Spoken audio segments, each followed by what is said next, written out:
For owners of pit bulls, they are referred to as pets, others guards for their properties. However, according to the Dog Registration and Control Act of 2002, Section 3, they are considered dangerous dogs. Christopher Fraser of Mount Craven appeared at the Sauters Magistrate Court on Wednesday to answer the charge of being the owner of dangerous dogs that caused injury, failing to have an enforced license, and failing to adequately secure premises. He is also facing 3 counts of failing to have a policy of insurance. Fraser's pit bulls have allegedly mauled a 60-year-old man in his neighborhood, leaving him hospitalized. Kenny James, Senior Environmental Health Officer in the Vector Control Unit with responsibility for dog registration and control, says so far only 3 persons have applied for registration and none have met the requirements. You have to have your property adequately secured, properly fenced so that the dog cannot escape. You have to have an insurance in the sum of $250,000. You also, if the dog is a male dog, it has to be neutered. So you should not be breeding any dangerous dog. You should not be breeding from any dangerous dog.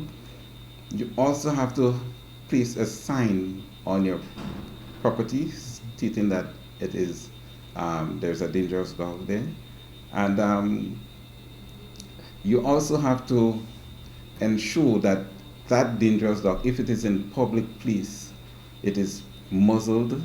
You cannot be walking the street with a dangerous dog without a muzzled. It has to be muzzled and so on. So there are certain things that needs to be done as it relates to the dangerous dog. He says important to note is that no dog, despite the breed, is allowed under the law in public spaces. If this occurs, the units can move to pound the animal. From time and time again, the Ministry of Health, we go around collecting dogs that we find in public places, but many times we meet resistance because it seems as though it's a culture. I've seen people perusing the street with those dogs, and these dogs are really engineered for fighting purposes. They are not really watchdog. And these dogs have a kind of temperament that they can easily be tripped. And when this do happen, they can create severe damage to someone. The law also points out a number of issues, including the fact that it is illegal to breed any dangerous dog.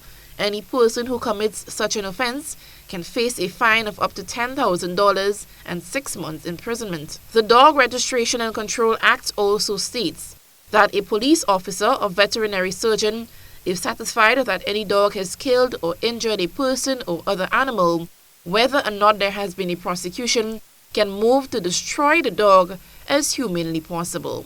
Eugenia Peters, GBN News.